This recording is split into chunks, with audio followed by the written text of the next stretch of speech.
Pak Joas. Kamu dengar aku nggak? Dengar dong. Apa kabar? Pak Yusuf, selamat datang. Wih, yang Baik, pertama. mantap. Gimana Pak kabarnya? Baik-baik. Lockdown, personal lockdown. Gimana kamu? Baik-baik, sehat? Ya, sehat-sehat sih Pak. Ya. Gimana? Mau kita mulai? Mulai dong.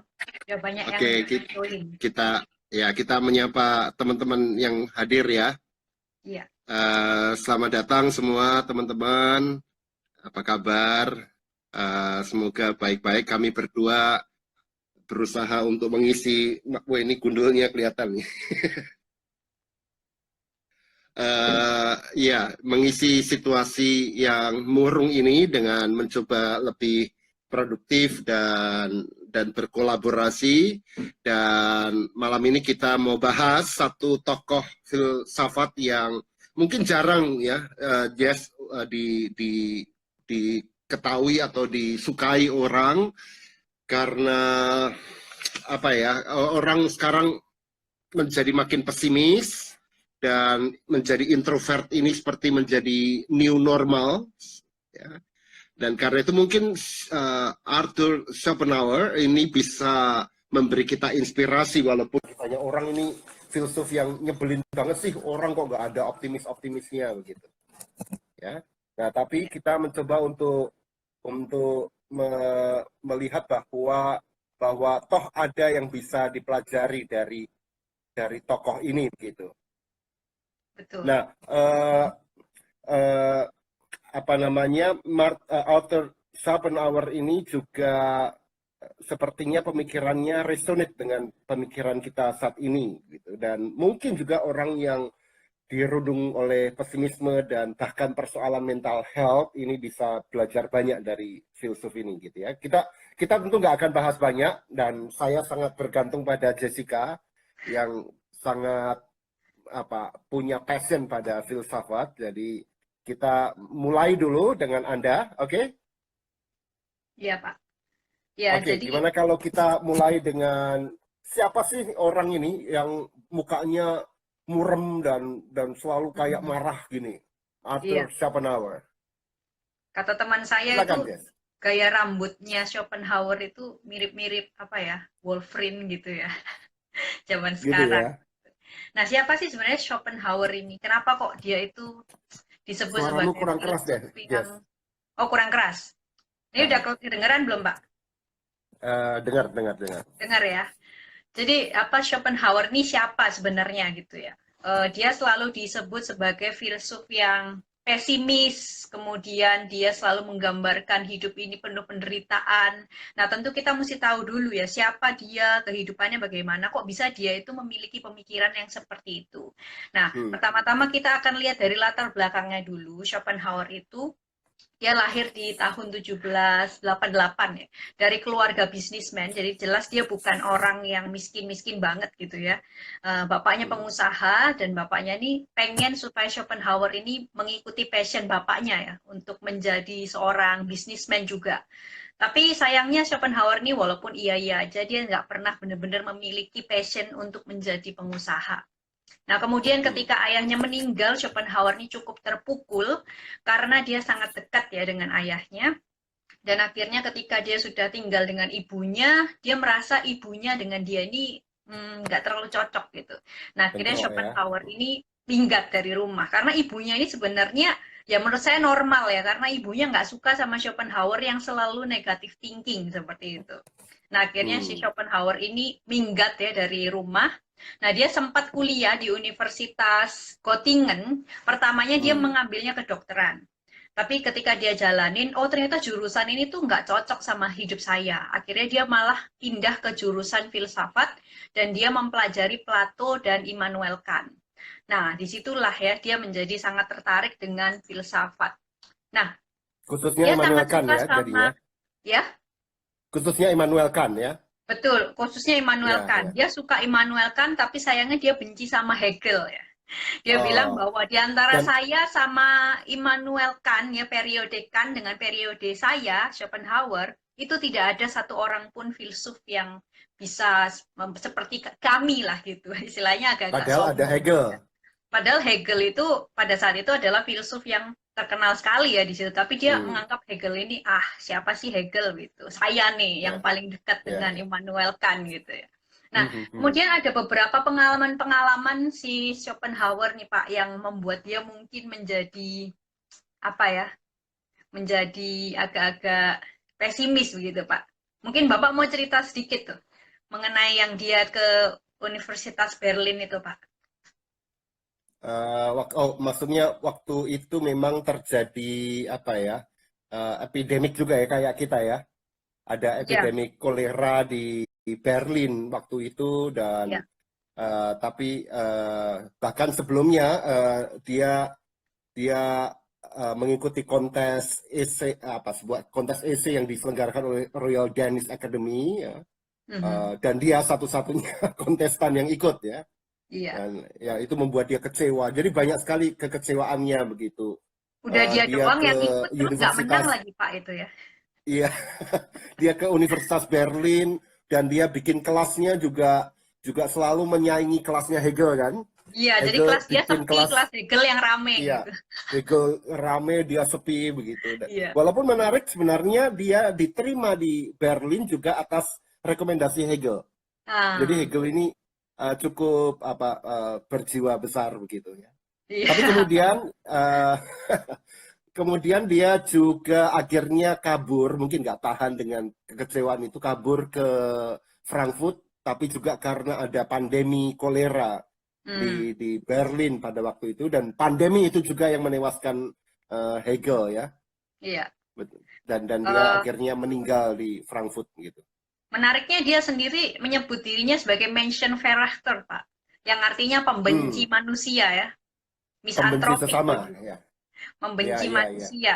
Ya ini juga sepanjang kehidupannya unik ya, dia itu selalu tidak percaya sama orang, bahkan kalau dia mau cukur itu ya, dia cukur sendiri, makanya rambutnya mungkin agak aneh gitu ya. Karena kalau dia Ya. dicukurin orang, dia katanya takut nanti lehernya digorok gitu. Digorok.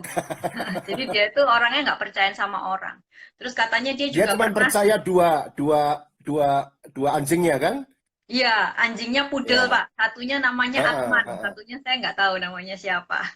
Nah terus Nah, dia kalau juga orang sering para pendengar mau mulai membaca Schopenhauer, kira-kira buku apa yang bisa dimulai, Jess, untuk dibaca? bukunya yang paling terkenal ya, itu The World as Will and Representation. Saya rasa sih itu adalah karya dia yang paling magnum opusnya ya. Yang lain-lain boleh Mhm, mhm. dibaca, tapi kalau mau baca itu The World as Will and Representation. Di situ Dunia ada sebagai kehendak dan pemikirannya. representasi, gitu ya. Betul, Ya. ya. Nah, tadi Jessica mengatakan pengaruh besar Immanuel Kant. Bisa jelasin nggak seberapa sebenarnya kedekatan dia dengan Immanuel Kant dan katanya juga dia dekat dengan pemikiran Buddhis ya. Jadi Iya, betul. sudah jauh pada masa Schopenhauer, filsafat Barat itu melakukan dialog dengan filsafat Timur gitu. Itu Hmm. gimana ceritanya, Des? Ya, jadi memang ketika dia pindah dari kedokteran itu kan dia memang paling suka Plato dengan Immanuel Kant.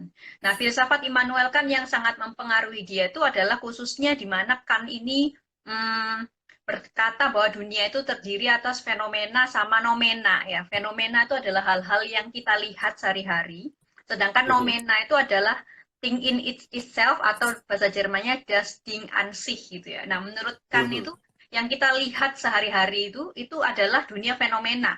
Tetapi ada esensi dari benda-benda ini yang tidak bisa kita akses. Nah, itu namanya things in itself atau das Ding an sich. Begitu ya. das Nah, Ding an sich ya. ya, jadi yang fenomena ini menurut dia, ya inilah yang kita bisa akses. Tapi ada sebenarnya yang lebih esensial yang nggak bisa kita akses itu, yaitu dunia nomena. Nah, Schopenhauer ini sangat dipengaruhi oleh pemikiran ini, walaupun memang agak berbeda sedikit dengan Kant. Entah dia salah bacakan atau seperti apa. Tapi dia mengkritikkan juga. Dia berkata bahwa, ya Immanuel kan masih nggak tahu ya das Ding an sich itu apa dan tidak bisa diakses. Tapi kalau menurut Schopenhauer, itu bisa diakses. Ya, nanti Bapak akan menjelaskan juga ya, apa sih yang disebut das Ding an sich menurut Mhm. si Schopenhauer ya, yaitu adalah kehendak itu sendiri. Nah, Mhm. kemudian dia juga dipengaruhi oleh filsafat timur itu berkat pertemuan dia dengan seorang filsuf bernama Friedrich Mayer ya. Nah, Friedrich Mayer ini mendalami filsafat timur khususnya Hindu. Schopenhauer ini akhirnya mempelajari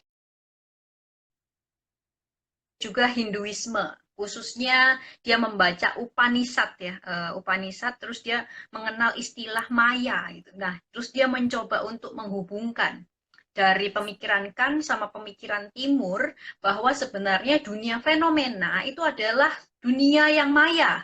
Sesuatu yang bisa kita lihat itu, yang kita lihat sehari-hari ini itu sebenarnya ilusi, maya ya. Nah, beberapa saat kemudian bukan hanya Hindu, dia juga dipengaruhi oleh agama Buddha. Jadi menurut dia dunia yang kelihatan itu ilusi, dunia yang kelihatan itu maya, itu hanya fenomena dan kita ini harus mencari atau kita harus berpusat kepada yang das Ding an sich itu yang adalah kehendak. Mhm. Iya, Uh, iya, iya. Jadi nah, kalau dia mengambil Immanuel Kant dengan pembedaan antara yang fenomena dengan yang nomena, iya, yang realitas kelihatan dengan yang hakiki lah begitu ya. Tapi dia hmm, kemudian berbelok dari Kant tampaknya gitu ya. Yes, iya betul, berbelok dengan mengatakan bahwa das Ding an sich atau nomena atau yang paling hakiki itu, bahkan kita bisa katakan yang metaphysical itu satu-satunya adalah the will, ya, iya, will dengan huruf besar gitu ya. iya, Kehendak manusia begitu.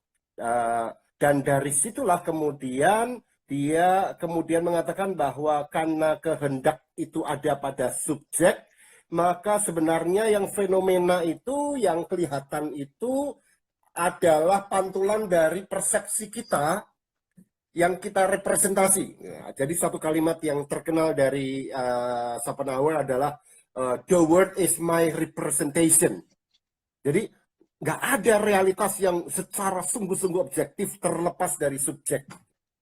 Dan dan itu sebabnya kemudian judul bukunya disebut The World as Will and Representation. Gitu. mhm, Nah, jadi buat buat Schopenhauer sebenarnya kalau mau disimpulkan dengan satu kalimat, inti dari filsafatnya itu adalah will, kehendak. Ya, mhm, itu satu-satunya das Ding an sich yang paling real, yang paling metafisik. Yang lain itu adalah representasi gitu. Ya, dan jadi dunia nyata ini, kalau kita hidup dalam dunia COVID-19 ini sebenarnya adalah representasi dari subjek-subjek yang melihatnya. Kalau kita mengatakan bahwa itu COVID-19, ya itulah karena will itulah yang kemudian merepresentasikan realitas itu. Jadi menarik nih sebenarnya pandangan ini. iya. Dan Dan will itu ya, sendiri buta ya Pak, buta artinya dalam arti will hmm, yang hmm, metafisik itu sebenarnya tidak mengarah kemana-mana, sedangkan desire manusia atau keinginan manusia itu hanya mencari sesuatu yang berujung pada penderitaan. Nah, di sini betul, kelihatan sekali pesimisnya itu ya Pak ya. Bisa betul, dijelaskan sedikit betul. nggak Pak? Ya, jadi will itu buat Schopenhauer itu sifatnya primitif, sifatnya itu buta, dia nggak punya tujuan. Tapi Hmm, ya, itu bisa kita bandingkan, dan ini menurut saya cara Schopenhauer melawan Hegel, karena Hegel berpikir bahwa dunia ini digerakkan oleh roh absolut yang menuju tujuan yang hakiki. Wah, sangat jelas gitu kan. Tapi hmm, buat Schopenhauer will ini buta, hmm. dia nggak bertujuan gitu, dan justru karena itu membuat penderitaan di dalam dunia gitu. Iya. Dan will huruf besar ini hadir lewat desire atau apa ya, hasrat gitu, yang Mhm, membuat orang kemudian bisa bertikai berkelahi satu sama lain begitu mhm, ya. Walaupun kemudian desire ini menubuh. Jadi buat buat Schopenhauer antara will dan tubuh ini melekat sebenarnya. mhm. Dengan pembedaan nomena fenomena itu, dia balik menjadi fenomena dan will, maka sebenarnya will itu menyatu dengan tubuh, dan tubuh merupakan representasi dari will itu. Begitu. Mhm. Ya. Nah, Dan juga dan dia itu banyak hadir lewat berbicara desire. soal penderitaan dan kebosanan ya. Bahkan dia sempat berkata bahwa hidup kita itu seperti pendulum ya. Pendulum itu yang seperti ini. Antara Betul, betul. kebosanan, penderitaan, kebosanan, penderitaan. Karena tadi Ya, will itu sendiri buta ya Pak ya. Itu nggak pernah jadi bisa puas gitu kehendak itu ya. betul, betul. Karena desire itu misalnya katakanlah sexual Hmm, pleasure. Kita ya. bertujuan mencapai sexual pleasure dan kita nggak terpuaskan sebelum mencapai tujuan gitu. Dan itu Mhm, menderita. Tapi begitu kita sudah mencapainya, lalu hilang, bosan, iya. Mhm, dan kita nggak puas lagi. Jadi ada dilema di sini, iya. dilematis sekali. Desire itu seperti ingin menggapai sesuatu dan tidak terpuaskan, tapi begitu dapat terpuaskan, Bosan. kepuasan itu hilang gitu. Ya, Iya, dan betul. karena itu banyak sekali olok-olok terhadap Schopenhauer yang menggambarkan dalam karikatur bagaimana dia terbebas dari neraka tapi masuk surga, sampai surga dia bosan juga. Ini Iya. ngapain surga kayak gini gitu? Jadi Siapa yang nggak suruh pernah gua ke puas sini gitu gitu? ya Pak ya. Yang Ya, namanya betul, desire betul. itu nggak pernah puas.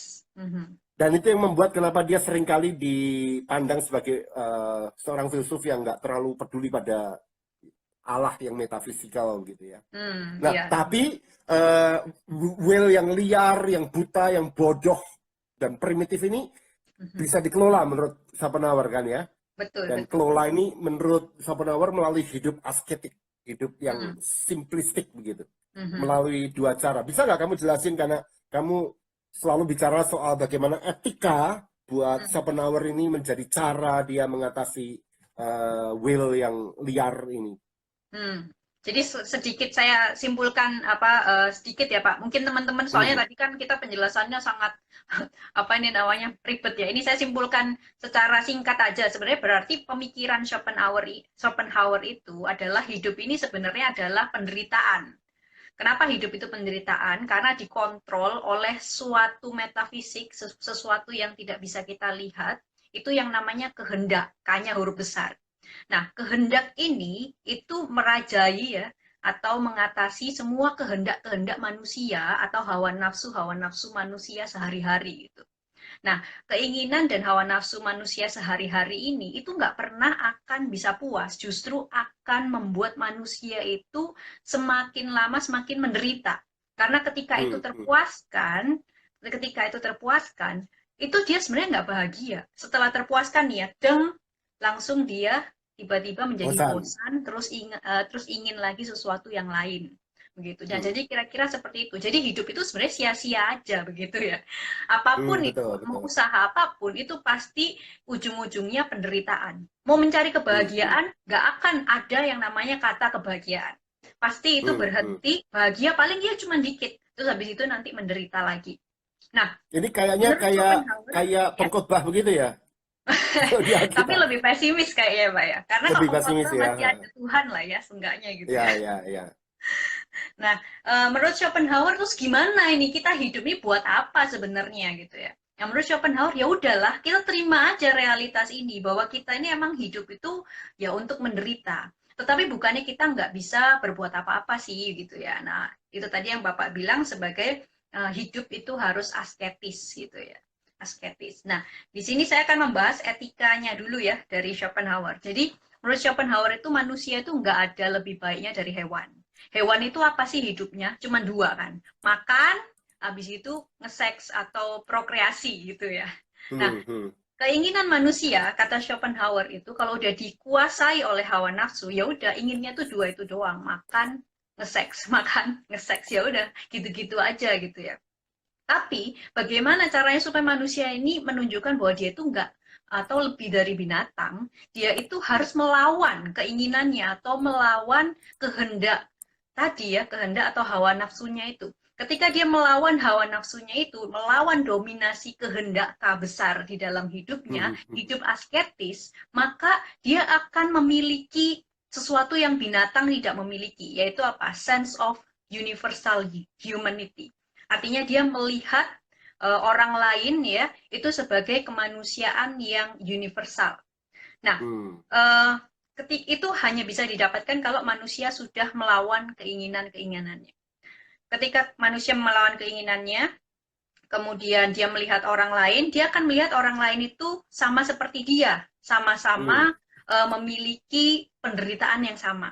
Kan universal humanity kan. Jadi manusia itu sama-sama makhluk yang dimain-mainkan aja oleh kehendakannya besar, ya kan? Dan kemudian ya nasibnya sama-sama selalu menderita bosan, tiba-tiba muncul yang namanya simpati. Nah, ini yang disebut sebagai midlife ethic ya oleh si Schopenhauer. Apa itu? Yaitu etika bela rasa atau etika simpati. Walaupun Ketika dia seorang sendiri, sadar bahwa semua manusia itu sama, nasibnya adalah menuju kepada penderitaan, muncul rasa brotherhood atau sisterhood of in suffering begitu ya istilahnya. walaupun Loh, dia kita kan sendiri mengatakan sama-sama saya menderita. pembenci manusia. Iya, begitu dia bilang begitu. Cuman Pak, ini uniknya begini. Jadi etika simpati ini membuat orang ini memiliki kasih yang tidak bersyarat menurut dia dan mau untuk membantu orang lain yang kesusahan. Begitu. Tapi uniknya ini hanya bertahan sementara saja. Kalau pas manusia itu bisa melawan hawa nafsunya dan hidup asketik. Tapi kalau balik lagi keinginan atau kehendak itu menguasai dirinya, hawa nafsu itu menguasai dirinya, ya udah dia kembali lagi seperti hewan. Oleh sebab itu, kalau misalkan kita hidup asketik, barulah kita memiliki itu yang namanya unselfish virtue atau Asketik itu apa? Yes, buat pendengar yang mungkin nggak paham asketis itu apa? Sebuah gaya hidup asketis. yang menahan diri, yang Betul. simplis, ya simple, ya begitu ya. Iya, intinya melawan hawa nafsu lah ya, melawan keinginan Hmm, lah. Seperti kayak hidup membiara begitu ya. Ya nggak harus membiara juga, tapi seenggaknya ya dia itu melawan lah hawa nafsunya dalam hidup sehari-hari itu. Baru orang bisa jadi ya. baik. Kalau misalkan dia nggak mau ngelawan itu, ya Hmm, sama kayak hmm, binatang begitu dia bilang. Nah, hmm, dia juga bilang bahwa itu ya Pak ya, melalui estetika itu juga bisa ya Pak. Ya, Bisa dijelaskan ya ini. betul. Dan itu cara yang kedua dari Schopenhauer bagaimana asketisme itu bisa manage atau mengelola kehendak begitu ya. Dan dan ini harus kita sadari dalam konteks bahwa Schopenhauer ini sangat kuat dipengaruhi oleh Buddhisme ya, dan karena itu juga memunculkan gaya hidup yang asketis itu. eh, dan Buddhisme yang kemudian membuat dia memahami bahwa will atau kehendak itu menciptakan ketidakpuasan bahkan penderitaan, dan salah satu cara mengatasinya adalah dengan cara estetika atau keindahan atau art begitu. Walaupun buat dia estetika ini pemecahan yang sifatnya temporer ya, misalnya ketika kita mendengar musik atau membaca karya seni atau melihat lukisan, itu pada momen itulah kemudian terjadi sebuah proses transendental lah, katakanlah begitu ya. ini Mhm. ini ini ini menjadi momen kontemplatif, dia semacam mengolah kehendaknya begitu. Nah, pada saat orang menyelami atau berkontemplasi secara estetis terhadap seni itu, maka manusia dapat bebas dari perbudakan kehendak walaupun sifatnya sementara. Itu sebabnya Schopenhauer ini sangat suka dengan seni, dengan kisah-kisah, cerita-cerita, khususnya tragedi. Jadi ini orang apa ya, secara melankolis suka dengan kisah-kisah tragis karena itu menggambarkan tragedi manusia sendiri gitu. Walaupun komedi juga komik juga dibaca, didengarkan, tapi dia selalu menyarankan orang-orang untuk selalu mendengarkan dan menyimak, membaca kisah-kisah tragedik, karena itu membuat kita bisa mengingat siapa kita, tinggal di dunia yang penuh dengan fenomena penderitaan ini. Sebab dengan itu kita sadar diri dan tidak terbuai pada ilusi dunia begitu. Hmm, Jadi ini menarik. tokoh yang menurut saya luar biasa sekali. Walaupun ada satu hal yang saya tidak terlalu suka ketika dia mengatakan bahwa untuk karya seni ini dibutuhkan orang-orang jenius. Ya. Jadi dia membuat semacam hierarki sosial untuk mengatakan bahwa hanya orang-orang yang jenius lah yang bisa menghasilkan karya-karya seni gitu. Mhm. Dan saya nggak terlalu yakin dengan itu. Iya. Gitu. Dan juga ini Pak, mungkin karena memang dia ini suka apa ya namanya hidup asketis begitu ya. Dia ini juga Mhm. hidupnya selalu sendirian gitu ya Pak. Karena dia hubungan sama orang itu selalu konflik ya dengan siapapun, dengan penerbit bukunya sendiri dia konflik, dengan penjahit aja dia konflik, penjahit perempuan ya pernah dia pukul gitu kan. Dengan Jadi mamahnya dia akhirnya konflik dia juga. memilih filosofi of lockdown ya. Ini saya kasih tanda kutip karena dia itu sukanya menyendiri di dalam rumah sendirian dan dia juga meninggal hanya ditemani oleh anjing-anjingnya yang adalah Dua anjing anjing poodle gitu pudelnya ya. ya. Heeh. Ya, cuman seperti yang tadi kita sudah pelajari, dia itu memberikan itu ya, etika dan estetika sebagai jalan untuk melarikan diri dari penderitaan walaupun hanya sementara gitu ya, Pak ya. Hanya sementara karena nanti kehendak itu akan menguasai kita lagi. Nah, cuman ini ada beberapa kutipan yang menarik nih, Pak ya. Karena Mhm, dia tuh mhm. aneh juga ya. Contohnya kutipan nih ya, dia pernah mengatakan, "To be alone is the fate of all great mind." Nah, dia ini selalu memuji-muji kesendirian, Pak. Kalau kita lihat quotes-quotesnya itu ya. Kalau dia itu selalu bilang kalau orang yang hidup sendirian itu dia itu orangnya jenius gitu. Punya pemikirannya Kata great jenius udah mind, nggak itu laku baru ya, bisa atau sendirian. pilihan ya, ya, ya. Iya. Saya sebenarnya pernah punya pemikiran kayak gitu loh. Saya sering iri dengan para romo Yesuit yang wah secara akademis bisa gemilang gitu. Mungkin karena mereka mendedikasikan seluruh hidupnya untuk keilmuan dan lain sebagainya. Mungkin ada benernya. Aku nggak tahu. Setuju nggak kamu? Tapi kalau dihubungkan dengan sekarang kita diisolasi di rumah gitu ya, kalau yang sendirian aja di rumah atau mungkin nggak ada teman, itu kenapa justru banyak orang yang stres ya? Mungkin saya mikir kalau Schopenhauer ini sekarang ini lagi ada di apa pandemik ini, kemudian dia di lockdown dalam rumah, kayaknya dia senang-senang aja gitu ya Pak ya. Seneng-seneng aja, dia nggak ada pengaruhnya. Ya. Nah, lalu maksudnya gini, orang-orang kan sekarang pada merasa stres ya. Kemudian ya mereka nggak bisa menerima lah keadaan di mana kita ini sendirian, diisolasi. Apa yang bisa kita pelajari ya Pak dari pemikiran Schopenhauer nih menurut Bapak? Iya, iya.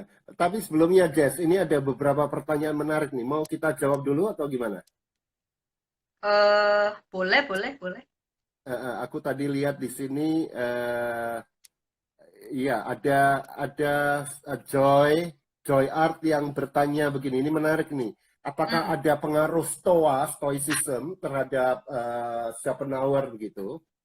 Eh, mhm, iya, kalau kita melihat bukunya The Word as Will and Representation, khususnya kalau mhm, saya nggak salah bab 16 gitu, mhm, dia mengapresiasi Seneca, ya, mhm, mhm. Stoicism dan mengapresiasi bagaimana Stoicism mencoba untuk menggapai kebahagiaan, tapi buat dia Stoicism ini bukan soal filsafat keutamaan atau Mhm. filosofi of virtue, tapi soal bagaimana bertahan hidup di tengah dunia itu. Iya, Dan betul, betul. pada level itulah dia dia menghargai Stoicism gitu. Jadi Iya. eh, kayaknya hanya di situ dia bisa. Saya nggak tahu, tapi sejauh saya membaca begitu. Mhm. Iya, Lalu menurut saya Doni, ada perbedaan dari ininya, apa fondasi berpikirnya ya.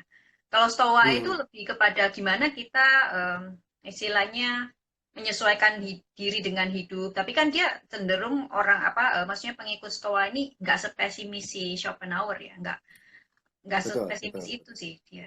Dan lebih kosmik ya dia ya. Kalau Stoa Lebih ya. kosmik, Hmm. betul, betul, betul. Ya, ya, ya.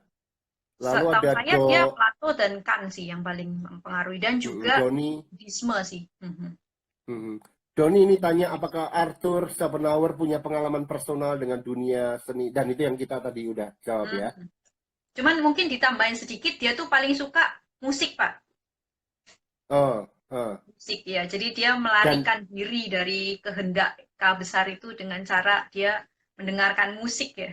Nah, ini juga dan menjadi ini ya Pak, apa maksudnya, apa nih namanya, untuk pandemik kita sekarang gitu ya. Ternyata kalau kita di pandemik sekarang, kita tuh sering kayak mental health kita terganggu, itu karena kita tuh pengen hidup kita tuh seperti normal, seperti seakan-akan senang gitu. Tapi kalau menurut Schopenhauer kan hidup tuh melulu penderitaan ya. Jadi santai aja gitu loh. Ini realita yang terjadi gitu. Jadi santai Iya, aja iya, gitu. iya, iya, Oke, iya. ada Dan pertanyaan itu lagi? sebabnya dia mempengaruhi banyak sekali pemusik pada zaman itu dan zaman sesudahnya Iya, ya. iya. Mm-mm. Tapi kembali ke komentarmu yang terakhir tadi itu, Mhm. gimana nih filosofi of Arthur Schopenhauer ini diaplikasikan ke kita begitu ya. Mhm. Dan satu poin yang kamu katakan tadi menurutku sangat relevan, yaitu bahwa mungkin kita harus mulai melihat ini sebagai a new normal begitu, bahwa situasi yang murung, yang banyak persoalan ini mulailah diterima gitu. Jadi semacam acceptance bahwa Ya. kita hidup dalam situasi semacam ini gitu. Ya. Mhm. Alih-alih kita meratapinya, kemudian ingin bernostalgia dengan masa silam, dulu kita bisa begini begitu, sekarang nggak bisa. Mulailah menerima bahwa this is it Iya. gitu. Inilah yang kita harus hadapi gitu. Tentu satu titik yang selalu jadi percakapan adalah ya tapi kita kan orang beriman, punya pengharapan gitu ya. Ya. Mhm. Tentu menurutku ya Schopenhauer tidak harus diterima sepenuh-penuhnya Betul ya. dan tidak harus wah dia ini ateis, nggak percaya Allah dan lain sebagainya. Walaupun ada banyak studi yang memperlihatkan dimensi religius dari Schopenhauer, tapi setidaknya kita bisa belajar dari tokoh ini beberapa hal yang menurut kita bisa memberi kita cara mengada di tengah situasi COVID ini gitu. Mhm. Menurutmu gimana, Jess? Gimana Pak tadi pertanyaannya? Menurut kamu apa yang bisa kita pelajari dari Arthur Schopenhauer ini? Yaitu menurut saya dia membuka realitas yang selama ini mungkin nggak apa ya nggak kita sadari gitu. Bahwa ya dunia ini tuh banyak berisi penderitaan gitu loh. Jadi ya itulah hidup kita ini. Jadi Hmm, itulah hmm. penderitaan itu adalah sebuah realitas yang tidak mungkin kita hindari. Terus kita bisanya ngapain? Yaitu kita bisa menyadarinya, menerimanya, dan belajar bagaimana kita menyikapi itu. Nah, kalau menurut Hmm. Schopenhauer dengan dua cara, yaitu dari estetik, Estetika ya dan seni, dan etika. juga melalui etik. Nah, ini saya juga mungkin kalau membahas sisi religius dari Schopenhauer itu, Pak, ternyata dia juga mengagumi agama-agama ya, walaupun dia sendiri Hmm. ya tidak terlalu apa ya percaya Tuhan ya, dia sendiri tidak mengaku beragama atau seperti apa. Cuman maksudnya dia mengagumi juga di mana agama-agama itu membantu kita untuk melepaskan diri kita dari keinginan-keinginan yang berujung pada hawa nafsu gitu ya. Contohnya kekristenan sendiri ya Pak ya. Ya, betul, betul. Nah, kekristenan juga Ya. mengajarkan kita untuk apa ya, melepaskan diri dari hal-hal yang mungkin keinginan-keinginan hawa nafsu gitu ya. Itu juga diapresiasi oleh si Schopenhauer karena dari Hmm. pengajaran-pengajaran seperti itu midlife ethic atau etika bela rasa itu terbentuk sehingga kita tuh menolong orang lain gitu ya. Terutama di masa-masa penderitaan ini. Itulah cara kita kabur istilahnya, kabur sementara dari fokus hidup kita sendiri terhadap penderitaan yaitu memperhatikan orang lain. Ya, tapi satu hal yang aku nggak bisa paham adalah bahwa bukankah estetika itu sebenarnya mengeskalasi kesadaran kita pada desire sebenarnya, Mhm. pada hasrat, pada Ya. gairah begitu. Sementara buat Schopenhauer itu adalah cara untuk keluar dari penderitaan yang justru muncul dari desire begitu. Mhm. Nah, Iya nggak? dia pernah ngomong sih Pak tentang itu juga. Jadi dia bilang untuk mengerti seni, dia bilang kita tuh harus kan awalnya gini, awalnya kita mesti asketik dulu kan. Makanya dia Aha. bilang estetik pun tidak bisa dilepaskan dari asketik. Jadi kita harus asketik dulu nih, ngelepasin diri dari keinginan, kehendak, kemudian baru kita bisa menikmati seni. Kalau misalkan kita menikmati seni tanpa asketik, maka yang seperti Bapak katakan, yaitu kita akan terbawa lagi kepada keinginan-keinginan ya. Nah, tapi menurut dia, yaitu di dalam memahami seni harus dibarengi dengan sikap yang asketik. Jadi kita benar-benar Hmm, tahu seni itu berbicara apa kepada kita. Itu sih yang saya ya, baca gitu, Pak. ya. Walaupun teologi pada masa kini mulai memberi ruang yang sangat apresiatif terhadap desire itu ya, Nah, ruang yang sangat apresiatif terhadap desire atau hasrat itu sebagai sesuatu yang bukan hanya manusiawi, tapi mhm, juga cara kita menggapai yang ilahi begitu. mhm. Misalnya bagaimana itu menjadi manifestasi dari apa ya, erotic desire, eros sebagai sebuah bentuk perwujudan cinta kasih yang menubuh begitu. Ya, Mhm. Mungkin kita mau gitu baca dan ini, Pak, ya, menjawab pertanyaan. oke. Oke, waktu kita tinggal 5 menit nih, yes, 6 menit. Oh, 5 menit aja ya. Ya, Mhm. si Retas, Retas ini pendeta. Oh, Atau memang betul bahwa penderitaan itu bermula ketika manusia tidak dapat tahan duduk sendirian dalam ruangan, kata Blaise Pascal. Gimana? Yes. ya kalau Schopenhauer tentunya justru duduk sendirian itu senang Cara gitu. mengatasi penderitaan ya. Iya, justru bersama orang lain itu penderitaan kalau Schopenhauer ya. Mungkin dia tuh introvert sekali ya orangnya ya, atau sedikit Ya. antisosial ya dia ya. Duduk bersama orang lain itu sumber penderitaan buat dia ya. Betul. Buktinya dia sama mamanya sendiri juga konflik ya, sama siapa juga Ya. konflik. Jadi orang-orang pada mengkritik dia, oh etika bela rasanya si Schopenhauer itu cuman teori katanya. Hmm. Itu Pak Joas ada yang nanya Andre. Pak Joas nanya ya, lalu bagaimana menurut Schopenhauer mengenai keterkaitan antara kesendirian dengan hubungan relasi objek dengan cara estetik atau melawan will itu? Wah ini estet gimana Jess? Bentar, aku Sebentar, bingung saya lagi menjawabnya. mencoba mengerti mengenai keterkaitan antara Apa kaitan kesendirian. antara kesendirian dengan hubungan relasi objek dengan cara? Kayaknya yang barusan kita jawab itu, Pak, yang dengan cara estetik tadi tuh, melawan will. Hmm. Yang terakhir Bapak tanya itu kayaknya udah terjawab. Ya. Mm-mm. Terus Jadi ini, memang mhm, kesendirian itu bisa menjadi tanda penderitaan, tapi juga bisa menjadi cara asketik untuk mengolah mengolah kehendak yang berujung pada penderitaan gitu. Dan mhm, kalau itu menjadi sebuah mode asketisme, maka dia akan berujung dengan cara etis atau cara estetik gitu. mhm, Menurut mhm. pembacaan saya, cara etis itu kemudian cara yang lebih sosial, walaupun dia seorang yang asosial, dan Iya. cara estetik ini cara batiniah lah gitu, atau cara cara soliter untuk mengolah eh, kesendirian itu supaya tidak menjadi penderitaan gitu kira-kira. Ya. Pak, mungkin saya mau nanya nih Pak, kan Bapak pendeta ya. Ya. Pesimis itu dosa nggak sih Pak? Maksudnya pesimis yang menurut Schopenhauer ini nih. Kan karena gimana ya, kalau dibilang pesimis ya memang dia pesimis, tapi di satu sisi tuh dia juga realistik gitu. Bahwa memang dunia itu penuh dengan penderitaan. Boleh nggak sih Pak orang Kristen itu berpikir demikian? Wah, ya, yang pertama menurutku adalah bahwa kita harus membaca Schopenhauer sebagai Schopenhauer dan Hmm, tidak dengan mudah kemudian memberikan tudingan-tudingan teologis atau Kristiani terhadap dia. Itu yang pertama ya. ya. Bahkan mencoba untuk mengapresiasi Schopenhauer dari kacamata Kristen. Misalnya di kekristenan itu selalu bertarung dua asumsi dasar tentang kemanusiaan.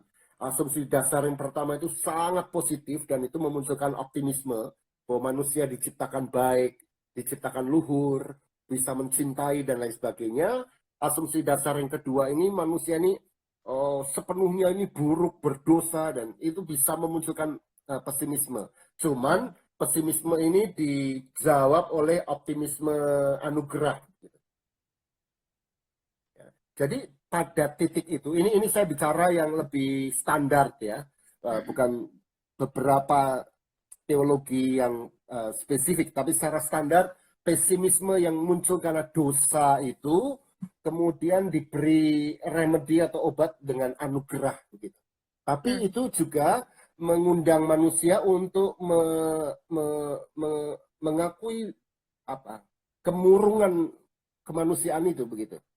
Hanya teologi belakangan mulai dengan sadar memperlihatkan bahwa jangan-jangan ini bukan hanya soal dosa, tapi juga soal kerapuhan, ya, vulnerability, bahwa kita ini rapuh, dan itu juga bisa memunculkan pesimisme. Jadi pesimisme itu perlu dirangkul untuk lebih realistik melihat kemanusiaan kita. Ya.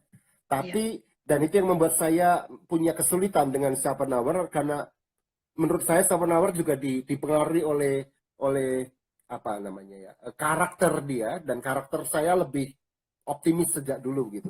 Jadi seorang yang optimis seperti saya punya kesulitan besar untuk mengapresiasi Schopenhauer, tapi dia berguna untuk menampilkan potret manusia yang rapuh itu. Iya, betul. Dan di kala pandemi ini tentu mungkin orang-orang optimis seperti Bapak masih bisa tetap optimis, ya, saya puji Tuhan ya Pak.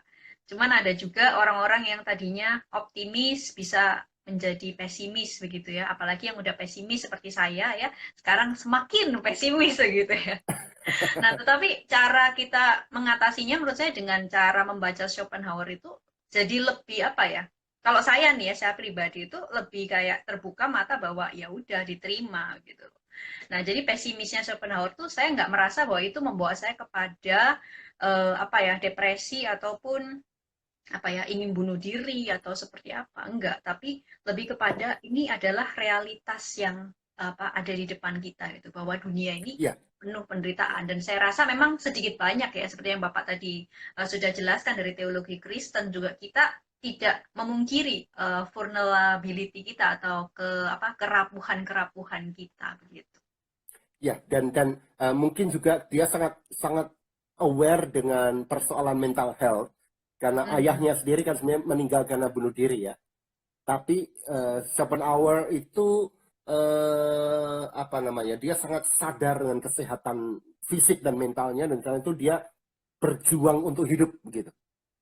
Iya, uniknya memang dia meninggal itu dengan dalam damai ya, karena semua yang saya baca tentang Schopenhauer itu riwayat hidupnya, dia tidak meninggal dalam keadaan depresi karena sendirian, di lockdown, isolasi diri, tapi dia meninggal dan bahagia gitu, dengan 2 pudel tercintanya itu. Iya. Dengan usia lanjut ya, sekitar 70-an ya. Artinya dia oke lah gitu. Iya. Oke. Ada pertanyaan lagi atau sudah ya? Bentar, aku belum lihat. Maria, saya setuju dengan teori bela rasanya yang luar biasa. Terima kasih. Bagaimana kita melihat poin-poin aspek unsur penolakan terhadap ini yang tadi, bahwa justru harus menerima kerapuhan itu, menerima hal-hal negatif itu. Pak Andre sudah ya. Iya, poin-poin aspek eksistensial. Ya, kayaknya waktu kita udah hampir habis nih. Iya. Jadi, terima kasih banyak Pak Profesor Joas sudah mau bergabung bersama kita membagikan filsafat yang luar biasa. Nah, teman-teman gimana? Apakah merasa diberkati? Kalau orang yang diberkati, next time kita bisa bikin lagi filsafat-filsafat yang lain ya. Oke. Thank you. Terima kasih banget, thank you, Pak Joas. Teman-teman, terima kasih untuk semua ini. Dan nanti mau di-share ya, Jess, ke IG kamu atau Facebook ya. Iya, oke Pak. Semoga bisa. Thank you.